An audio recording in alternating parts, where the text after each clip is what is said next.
మనలో ఒకడిగా ఉండటం అంటే నిజంగా ఏమిటి? మనమంతా ఈ సమాజంలోనే జీవిస్తున్నాం. కానీ మన చుట్టూ జరిగే విషయాలను నిజంగా గమనిస్తున్నామా?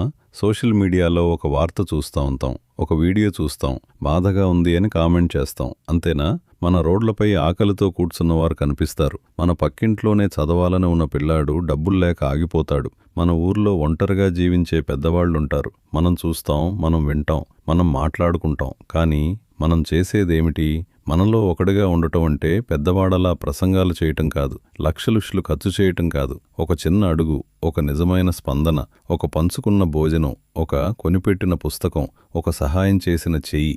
మనలో ఒకడిగా ఉండటం అంటే ఇది నా సమస్య కాదు అని వెనక్కి తిరగకపోవటం. ఎందుకంటే ఇది మన సమాజం, ఇది మన ప్రజలు, ఇది మన బాధ్యత. మనమందరం ఎదగాలని అనుకుంటాం. కానీ మన చుట్టూ ఉన్నవాళ్లు వెనుకబడిపోతే మన ఎదుగుదల అసంపూర్ణం. మనలో ఒకడు ఒక పేరు కాదు, ఒక ఆలోచన, ఒక బాధ్యత, ఒక మార్పు. ఈ ఛానల్ కేవలం వీడియోల కోసం కాదు, మనమందరం కలిసి చిన్న చిన్న మార్పులు చేయడానికి. ఒకరోజు మనలలో ఒకడిగా ఎవరైనా ఒకరి జీవితాన్ని మార్చగలిగితే అది మన అందరి విజయం. మీరు కూడా మనలలో ఒకడే. ఈ ప్రయాణంలో భాగం అవ్వాలంటే మనలో ఒకడిని సబ్స్క్రైబ్ చేయండి, ఈ వీడియోని షేర్ చేయండి, మీ ఆలోచనలు కామెంట్ చేయండి. మనలో ఒకడిగా మనం కలిసి మార్పు తీసుకురాగలం.